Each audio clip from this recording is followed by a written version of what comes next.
Yep. So wish us luck. We're waiting for our cue now. I was going to take it fairly slow too, just real quiet and mellow. I think. The important thing is we have fun. There's kind of a big audience.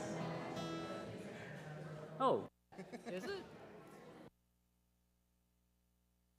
You know that I don't have. I literally have. I've told you this before. I have no stage fright. I really don't. I feel like if I was asked to talk in front of a stadium full of people, it wouldn't be a big deal. Seriously, I don't care. It doesn't bother me at all. It's just like, it's a big deal. Not like I've played it to huge crowds. It's just like, I have, I've spoken at like conferences and things. I mean, but like rooms full of people. It's just, no problem. As long as you have some idea of what you're doing. It's nervous. I'm only nervous. I have no idea, but we know what we're doing here. Okay. We've already run through it. We know this. Okay, I'm looking over there. Oh. Right? All right. It's 10.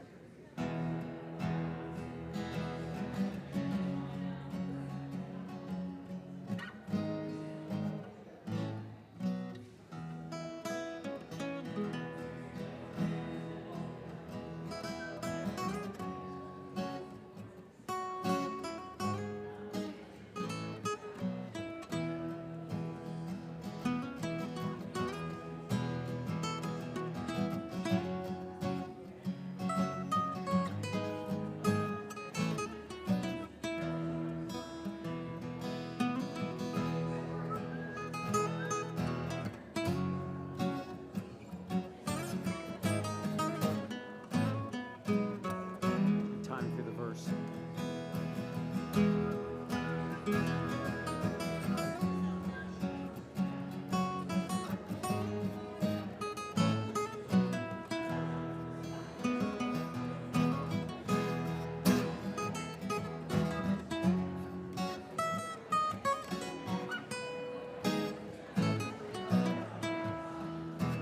Last time through the course.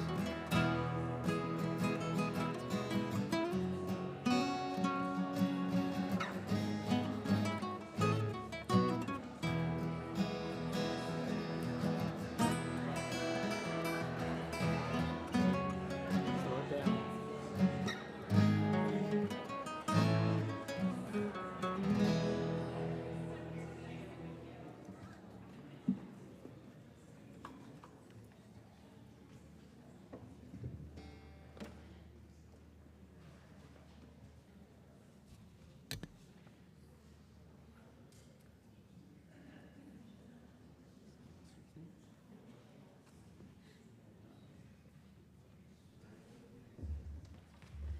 Good morning. My name is Mandy Winders, and I'm a member of this congregation, and I'm your worship associate this morning.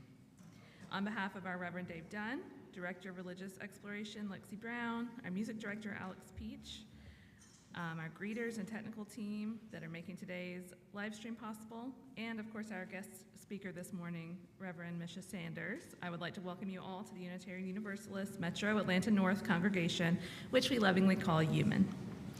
UUMAN is a liberal faith community with a mission to nurture our spirit, strive for justice, and transform the world. No matter who you are, who you love, or where you are on your spiritual journey, you are welcome here. As you can see, Alex is having a much well-deserved day off this morning, and our talented Meredith McCaskey, who usually fills in for Alex, is unfortunately sick. So we have some wonderful members. Dirk, Miguel, and Lori are going to help us out with music this morning, and we really appreciate that.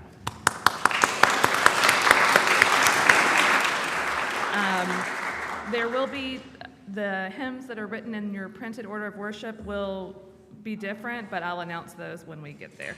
All right, we want to welcome everybody who's joining us remotely, and if we have any visitors who are here for the first time and you feel comfortable doing so, would you please stand and just say your name and where you're from so that we can get to know you better. Do I have any visitors on my left this morning? Any first-time visitors on my right? Hi. Hi, Kirsten. Awesome. We're so happy to have you here. Anybody else? And your kids, of course. We're so happy to have them here. So we have several adult enrichment offerings during second hour. They're listed in your order of worship, along with the RE schedule and some upcoming events. UUMAN's Coming of Age and Families are hosting a spaghetti dinner to fundraise for their program on November 23rd. Seating times are at 5:30 to 6:30 or 7. You can show support for the COA program by purchasing your tickets by scanning the QR code on the back of the order of worship or scanning the QR code on the MCY bulletin board, which is in Fellowship Hall. UUMAN will host its semi-annual congregational meeting on November 24th at 12 p.m. with a community potluck immediately after service. Please label dishes as vegan, vegetarian, or meat and plan to join us. Childcare will be provided. Sunday, November 24th will be our annual bread communion service, so please bring some bread or any baked good that holds a family significance or a cherished memory for you. We will share that during the service. Pre-cutting the bread into bite-sized pieces is welcome but not required. Today, we do not have kids community or next Sunday, and there's also no RE this week or next week. Our dedicated technical team is looking for volunteers. If you are interested, you can reach out to Bruce Langston. And this morning's speaker, Reverend Misha Sanders, said that today's sermon is a retelling of an ancient story, which includes non-graphic mentions of human sex trafficking and a non-graphic mention of genital mutilation surgery and mentions of death, just as a trigger warning. And finally, our Coming of Age youth has a quick announcement they'd like to make.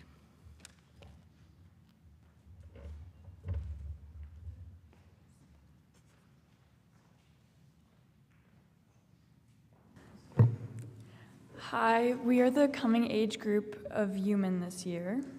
We are selling tulips and daffodils outside. This is part of our fundraiser for our Boston trip. The Boston trip isn't just for fun. We are going to learn about UUism and going to the original Unitarian Universalist church. Next Saturday, we have a spaghetti dinner fundraiser, and the tickets are still on sale. There are flyers around the sanctuary and outside on the bulb table for the spaghetti dinner. We hope that we will see you next Saturday for the spaghetti dinner. Don't forget to buy your bulbs because they're going out soon. Thank you.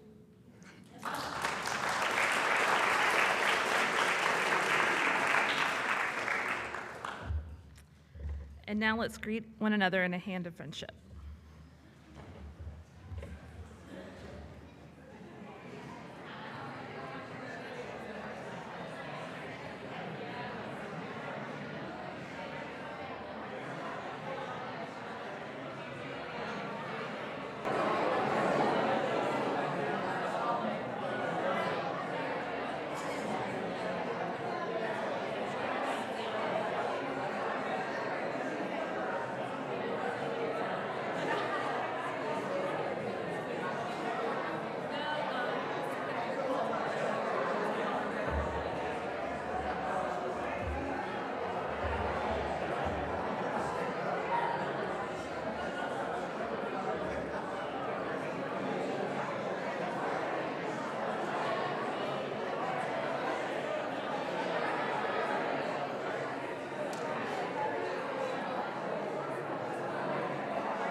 Good morning, everybody.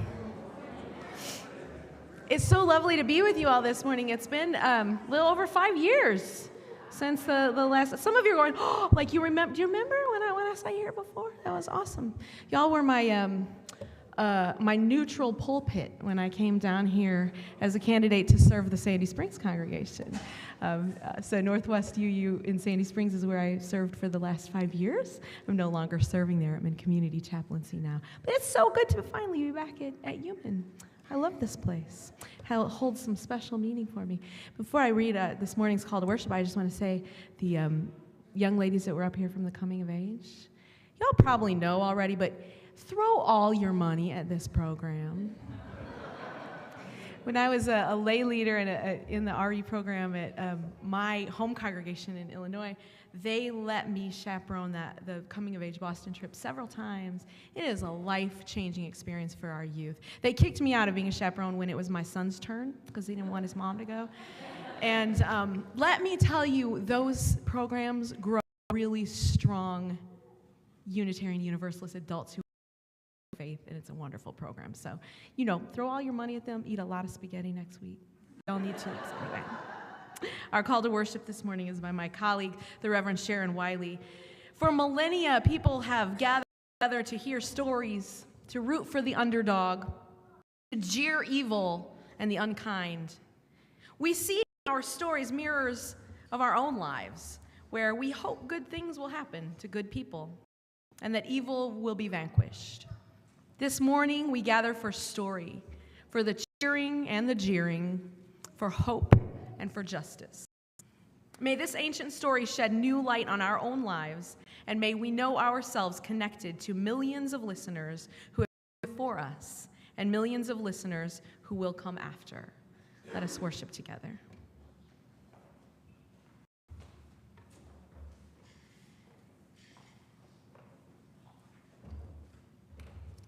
And now let us light. Oh no. Let us relight our child. If ever there were a time for a candle in the darkness, this would be it. Using a spark of hope, kindle the flame of love, ignite the light of peace, and feed the flame of justice. And now we are going to sing our first hymn with no piano, so we're all going to do our best. And rise if you're able. We're going to do hymn 1017, Building a New Way. So that's 1017.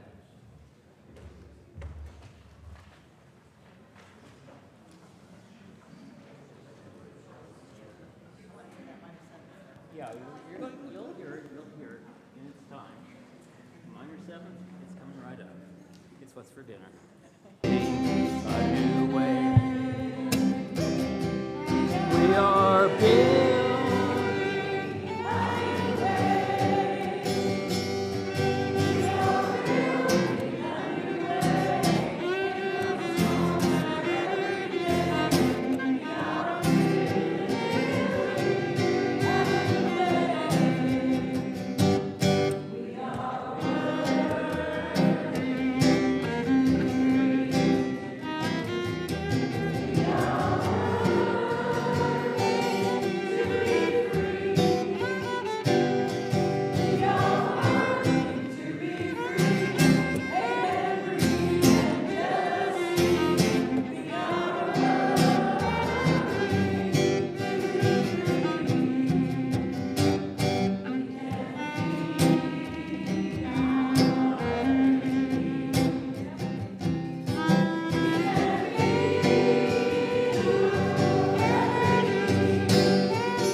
for a story? Do we have any kids in the house today?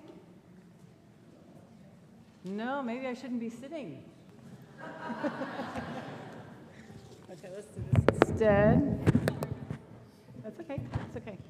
So good morning, my name is Martina Austin. Was he pointing at me? No, okay. I'm telling a story today. It is called Just Help, How to Build a Better World by Sonia Sotomayor, who is, of course, the first Puerto Rican justice on the Supreme Court. So let's see if I can. Do we have, oh, we do. Yay! Can I do that? Okay. Does that work? Can you all hear me? Yeah, okay. All right.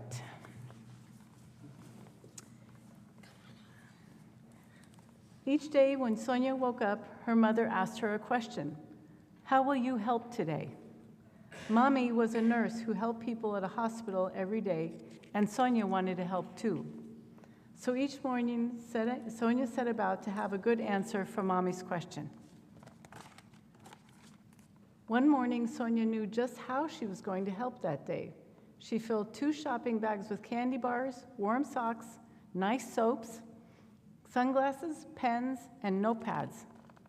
When Sonia boarded the school bus, the driver helped her carry her bags up the steps. "What's all this?" the driver asked. "We're sending care packages to American veterans overseas," Sonia said. When Sonia got on the bus, not one seat was free. She didn't know what to do. Then Booker and Sky waved to her. "Come sit with us," they said, squeezing together to make room for Sonia. "Thanks," Sonia said. At school, Booker, Sky, and Sonia emptied their bags onto the table in the gym. Many kids had shown up to help. For this service project, the kids sorted and packed the treats in boxes that postal workers would pick up later that day. Kylie, that's Kylie, was very happy to help. Her mom was a soldier in the war and stationed far away. Kylie missed her every day, but it made her think of her mom opening one of the care packages, and that made her feel better. Brooklyn loved underwater animals rather than lived with them. She was upset to learn that plastic bags human beings dumped into the oceans made sea turtles sick. When she read about a worldwide campaign to save the sea turtles, Brooklyn joined in to help. She started a recycling program at school just for plastic bags. After the service project in the gym, she had a lot more bags to add to their new recycling bins. After school, Gabriella and her brother Lucas went to the playground.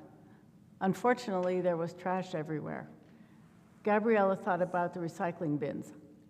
"Let's make today a park cleanup day," Gabriella suggested to the other kids. They all agreed to help.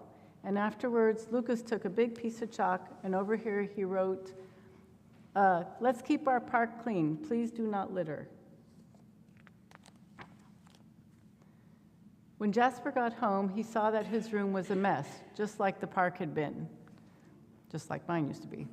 As he cleaned up, he found brand new toys that he had never even used.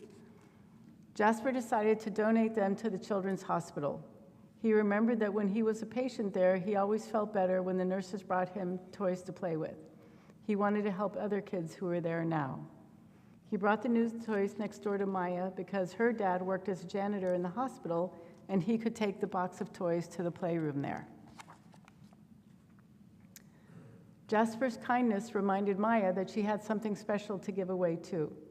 She picked out her favorite shirt from her clothes drawer. Maya loved it, but she knew someone who would love it more, especially today, her friend Simone.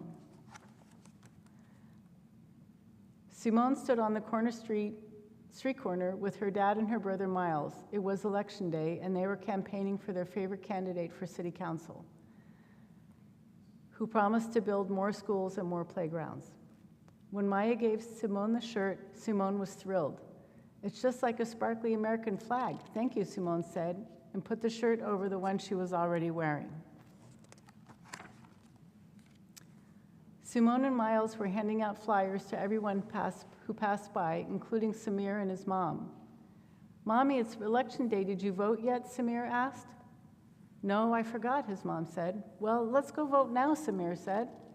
My teacher said your vote is your voice in the community, and Samir wanted his mom's voice to be heard. The voting booths were set up in the senior center. As Samir and his mom waited to vote, they saw Kunal pushing John in a wheelchair. Kunal was held there to help John vote.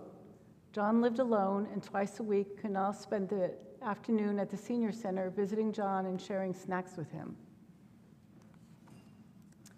Promise me when you're 18 you will vote, John said, as he stuck his I voted Kunal shirt. When I was young, I was part of a great struggle to get the right to vote, and now I never miss a chance. I promise, Kunal said. Later that evening, Sonia climbed onto bed, and her mother asked her, Sonia, how did you help today? Sonia thought about the service project for the soldiers, recycling plastic bags, cleaning up the playground, and voting with Mom.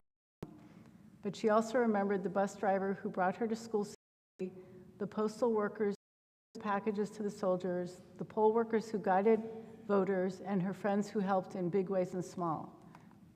She said, we all helped today, Mommy. As Sonia closed her eyes, she imagined the yarn in the blanket her grandmother had made for her. It tied Sonia to everyone around her, even people she did not know, each one inspiring the next, knitting together a community that was safer, cleaner, wiser, healthier, and kinder. Like Sonia, her friends and her neighbors, when we all do our part, we can have a good answer to Mommy's question. How will you help today?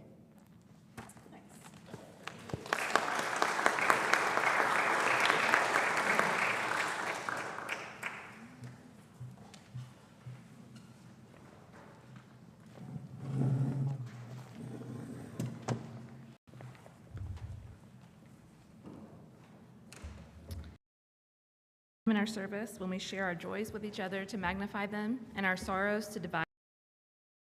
If you feel so moved, please come up, drop a pebble in and share your joy, any joy or sorrow that you may have. If you are joining us via our live stream and you have a joy or sorrow you'd like to share, please type it into the chat.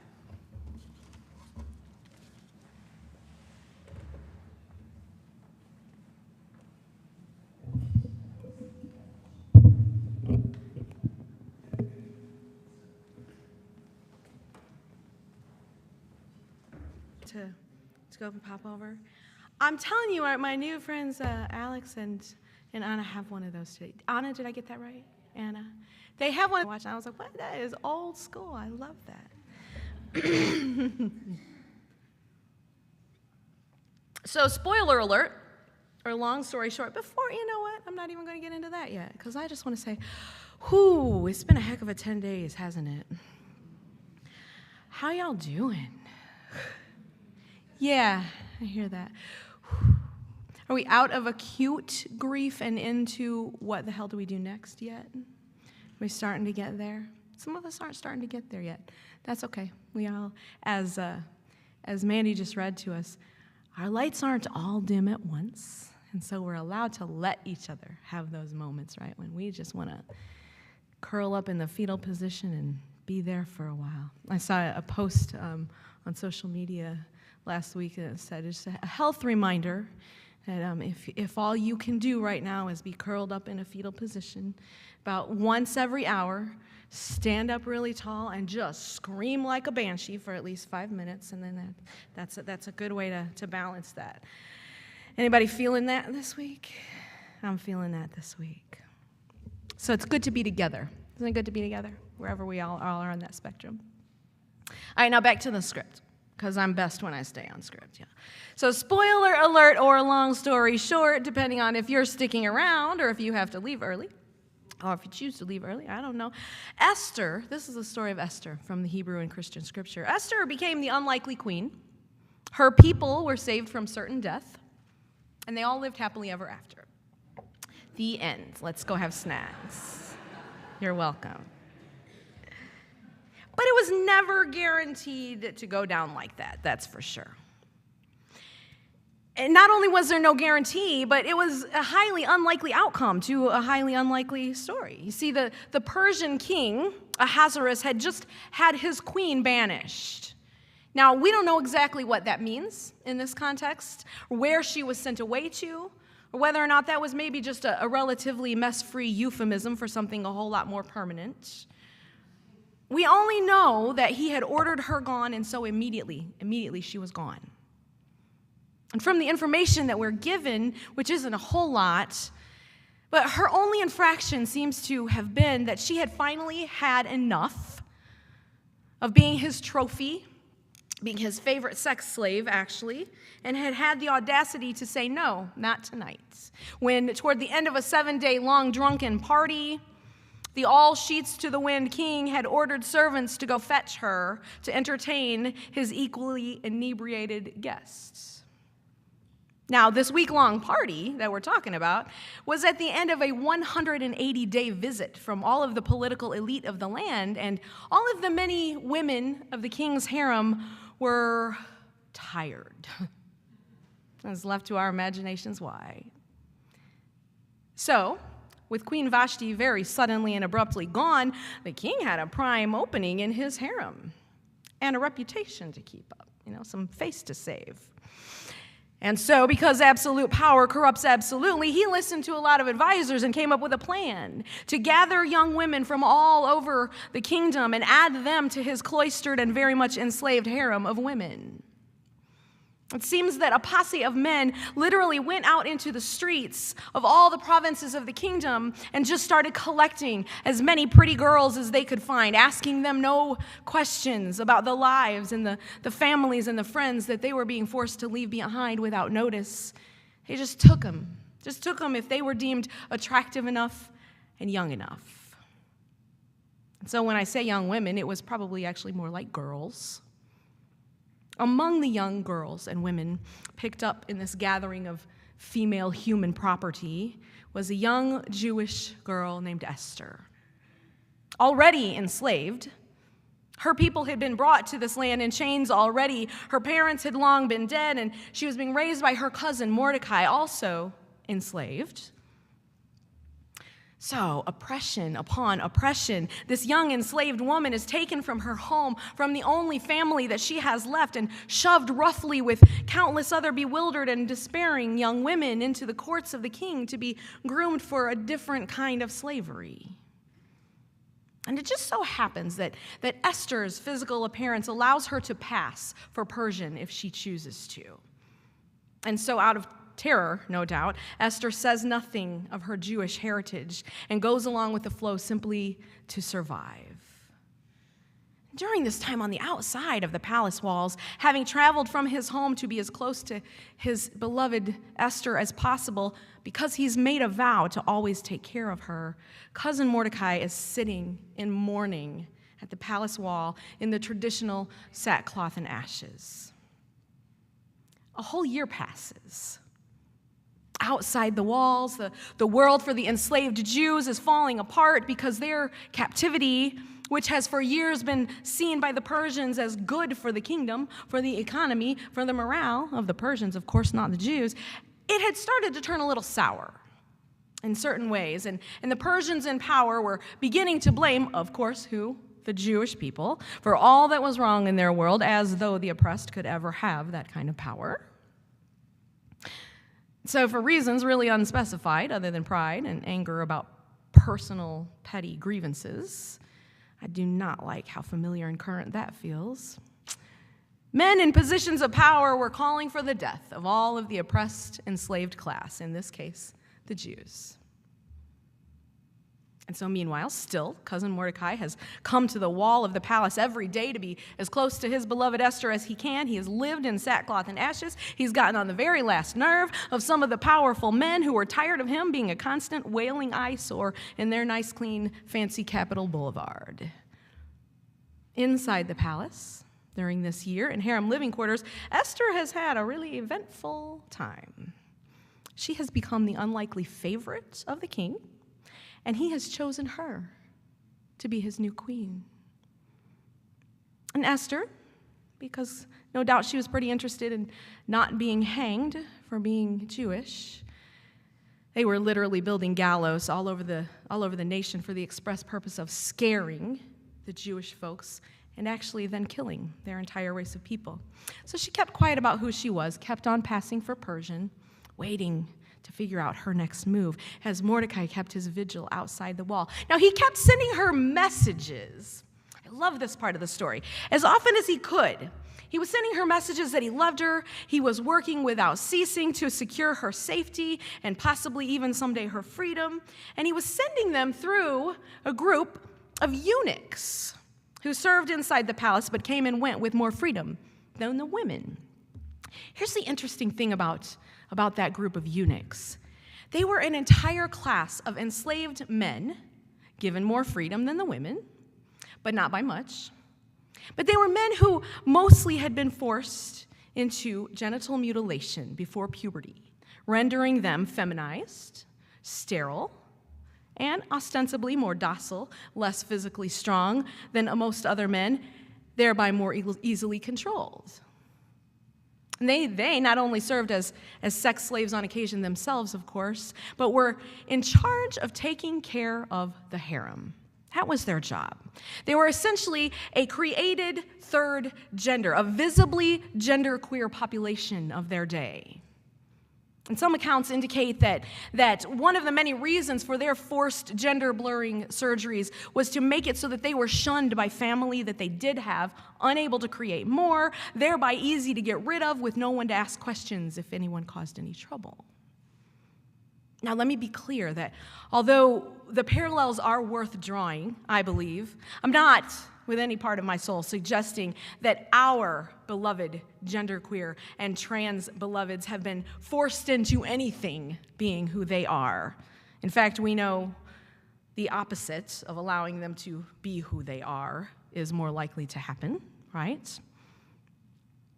That's an aside worth noting and making central because you are valid no matter where you fall on the glorious non-binary gender spectrum. You are whole and holy just the way you are. Are we clear on that part, beloveds? Amen. Good. Back to the story then. And so it was these eunuchs, these precious, beloved, feminized, genderqueer men who, I am not kidding, were put in charge of the cosmetology program of the harem. They were in charge of the skincare, wardrobe, hair, and makeup needs of the women. They did not teach us that part of the story in Pentecostal Sunday school. But that was their job, and so the messages were passed between the enslaved Jews and the enslaved women via the enslaved genderqueer men. What is falling? And Mordecai's delivered message to Esther was exactly this. From the book of Esther, chapter 4, beginning in verse 13, do not think that in the king's palace you will escape any more than the other Jews. For if you keep silence at such a time as this, relief and deliverance will rise for the Jews from another quarter, but you and your father's family will perish. Who knows? Perhaps you have been brought into the kingdom for just such a time as this. That was Mordecai's message to his beloved Esther. Who knows? And you know, I love it that Mordecai never once mentioned a calling from God. Not once. In fact, Esther is the most humanist book in the Jewish and Christian scripture with not a single mention of God in the entire thing. None whatsoever. And so if Mordecai was a God-fearing Jew and not Jewish by ethnicity only, he might not have been on speaking terms with the Lord right about then. It was a time in which Elohim did not seem to be doing very much for his people. All right? And so Mordecai told his beloved Esther, here's the thing, my sweet girl, who knows? Who knows? We have no idea if this will work, but we sure as heck know that keeping silent isn't getting us anywhere good, right? And maybe, there's at least a chance, right? Maybe you can do something to help yourself and save your people if you use the gifts you've been given in this horrible place that you did not choose and speak up. Esther didn't choose to be queen. That was a fancy title for a sex slave.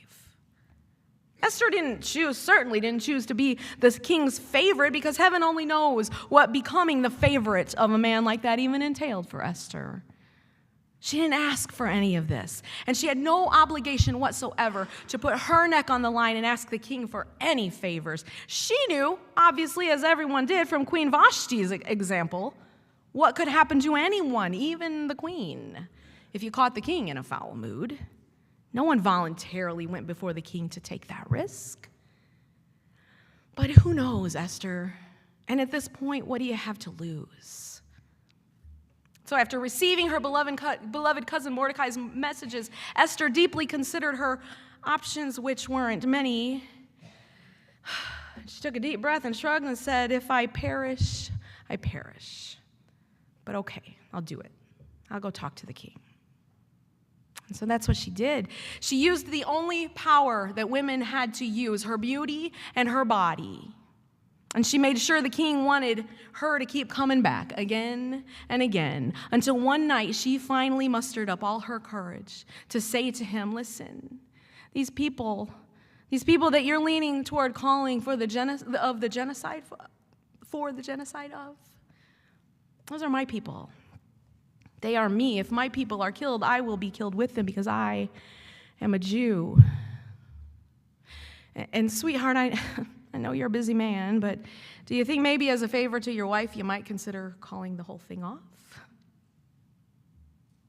And I know that all of our hearts have long been, over a year now at least, have been with Palestinians to whom this horror is happening right now. And the nuance and the cognitive dissonance and the divisions among nations and cultures and families about who sides with whom in light of all the history we know, it's really hard to hear.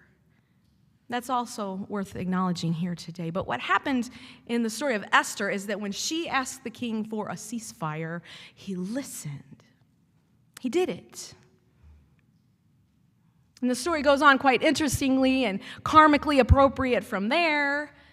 And because of Esther's courage, her people were spared genocide that time around. But man, that could have gone a whole lot of ways, couldn't it? There was a power grab. There was a political upheaval happening.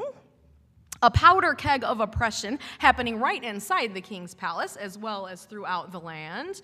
There were queer slaves and female slaves, both categorically denied reproductive choice, by the way, and slaves being persecuted for their religion, their ethnicity, and their culture all at once. And there were intersections of people who fell into more than one, maybe all of these categories. And none of them had a guarantee of a positive outcome of any kind for any of their efforts, just like we sure don't here today, do we? But they all knew that somebody had to do something still, despite the odds. They were dying. Their loved ones were literally disappearing. Nobody could have made a difference without the support of one another. I wonder, beloveds, where we fit into the powder keg of oppression happening right inside our beautiful palaces, our counties, our state, our nation, our world. I wonder about our own intersections of privilege and oppression that bind us together and tear us apart. I wonder about the transgender children who cannot get their medications in many states already, and those restrictions will surely tighten in the months to come. I wonder about the women and trans men and non-binary womb-having people in many states already denied access to reproductive health care, and those restrictions will surely tighten in the months to come. I wonder about the precious Jewish folks who are being targeted by anti-Semitism even as they scream, "Not in our names," in solidarity with precious Palestinians in Gaza, and those attacks will surely grow in the months to come. And I wonder what our beloved, scared, complicated nation is going to do about, well, anything and everything right now, and those answers will surely change in the months to come. I wonder how it's all going to end, don't you? But who knows? Who knows? Maybe, even though we didn't ask for any of this, We didn't ask for any of this. I wonder if maybe right here, right now, for such a time as this, we are here together in this room, in this community of faith. And I wonder if maybe it's our interdependence upon each other that might be the thing that makes all the difference. You see, it wasn't only Esther's courageous choice. It was a coalition of people who helped her find her courage, prepare and hone her gifts, and walk boldly into that throne room and change history that day. Esther was not empowered by others in positions of power, but by others in positions of subjugation and oppression. And I know that this beloved community, UUMAN, you all have already done a lot of work to be the change you want to see in your world, and you just keep showing up and doing that. I know that. You might not always know that outsiders know that. We know. We know. And I know that as Unitarian Universalists, there was a time for us to rise as one with our LGBTQIA siblings and demand equality in law, and we did that. And here we are again. We have worked tirelessly for generations for the rights of women, for reproductive choice, and for a place of unequivocal equality at the table. We did that. Here we are again. We've risen in solidarity time and time again with our Muslim and our Jewish siblings and said we worship the same source. All love is one love. And here we are again. And so right here, right now, for a body of believers in love and in each other who have tried for so long to get so very many things right, despite all the odds. Who knows? Perhaps you were brought into the conversation for such a time as this. For a time when organizers for reproductive justice and trans rights might need a safe place to hold some meetings.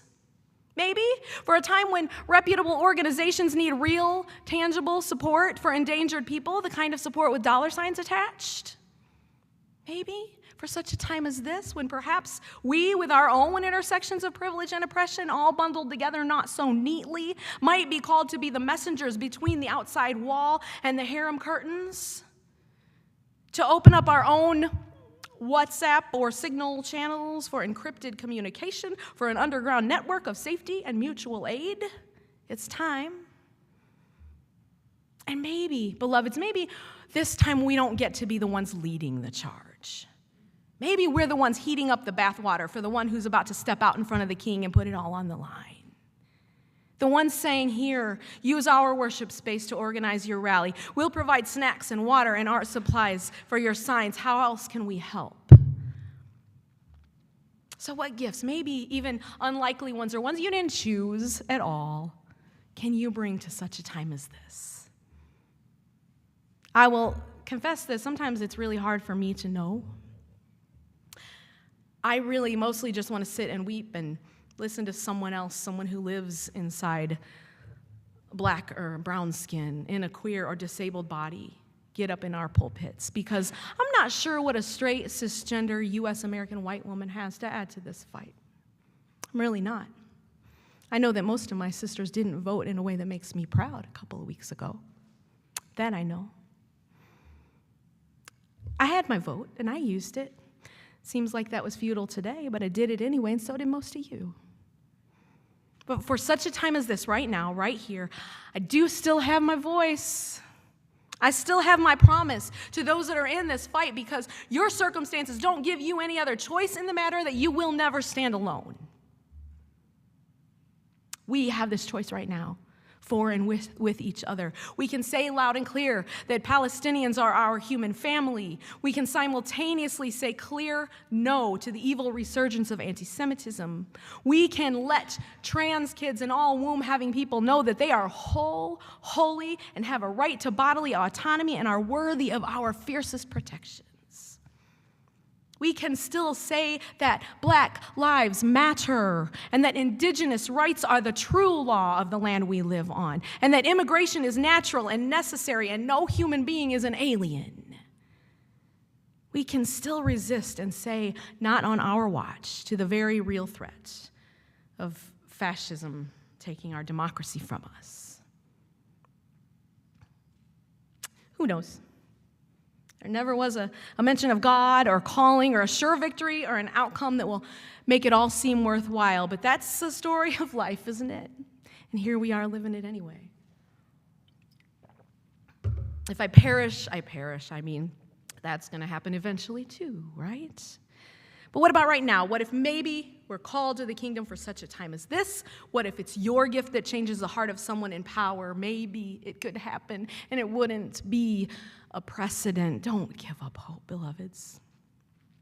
And so may we listen. May we listen to the callings of our souls. May we truly live into those callings with whatever time we have left. May we be fully present right here, right now. May we live and love fiercely, like people with nothing left to lose. But with every beautiful thing we can imagine together to gain. May it be so, and may we be the ones who make it so. Ashe and amen.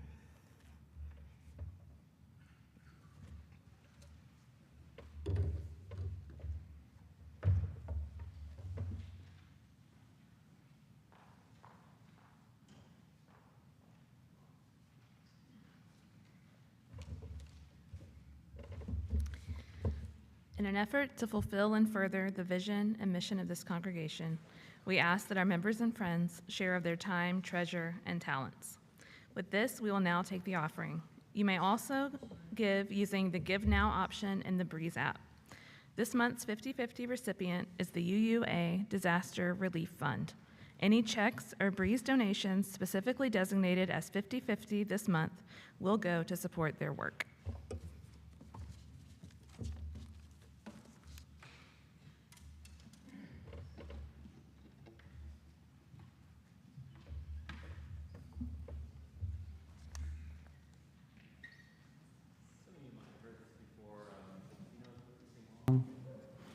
By a guy named Robert Zimmerman.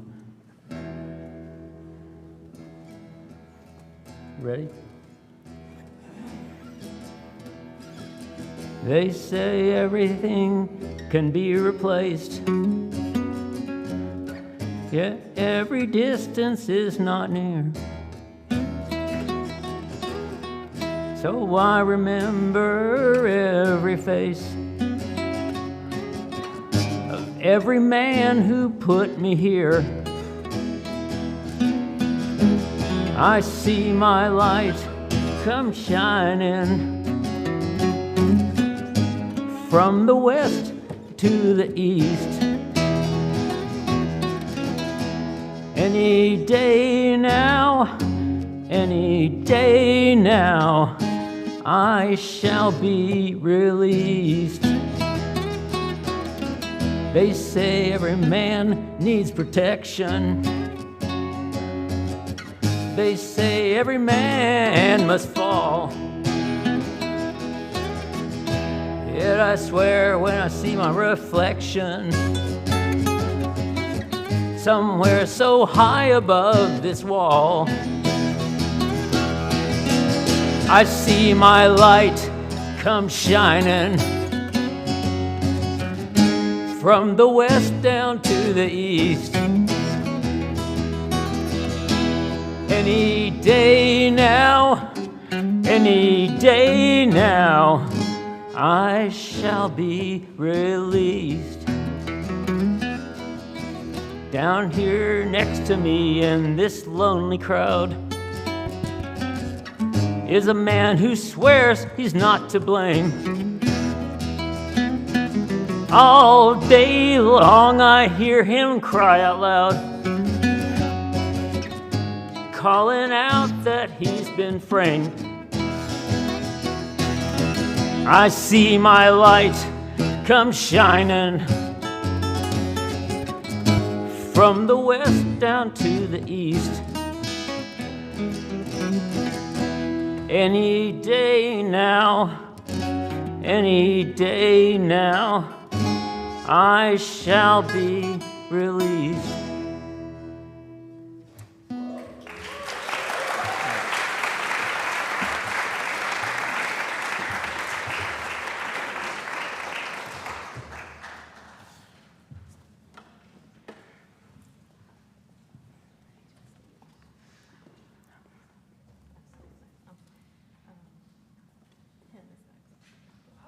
I'm sorry. We accept this offering generously given by our members and friends for the work of this congregation, weaving a tapestry of love and compassion in our lives, in our community, and in the wider world. And now we'll sing our closing hymn. This is going to be number 1046, Shall We Gather at the River, 1046.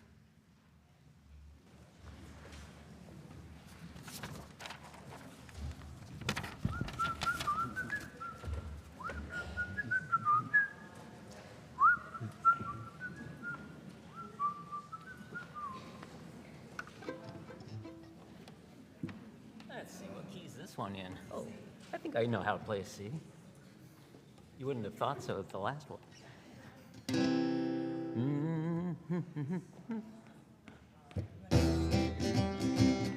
Whenever you're ready. Shall we gather at the river where right angel feet have tread?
And now let us extinguish our chalice.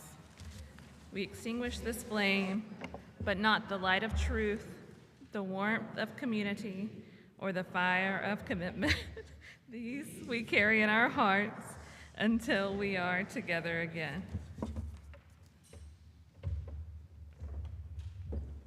Shout out to Dirk and Miguel for taking on music today. I know because I got the text last evening, they didn't know until late last night. And they looked at the hymns we had picked and said, nope, I don't blame you. I don't blame you. And I've made a last-minute decision, too. I just decided I don't like the words of benediction that I chose. So here we go a different way. There is hurting in my family. There is sorrow in my town. There is a panic all across my nation, and there is wailing the whole world round. But I am open and I am willing, for to be hopeless would seem so strange. It dishonors those who go before us. So lift me up to the light of change. So lift us up to the light of change. Maybe so. Amen.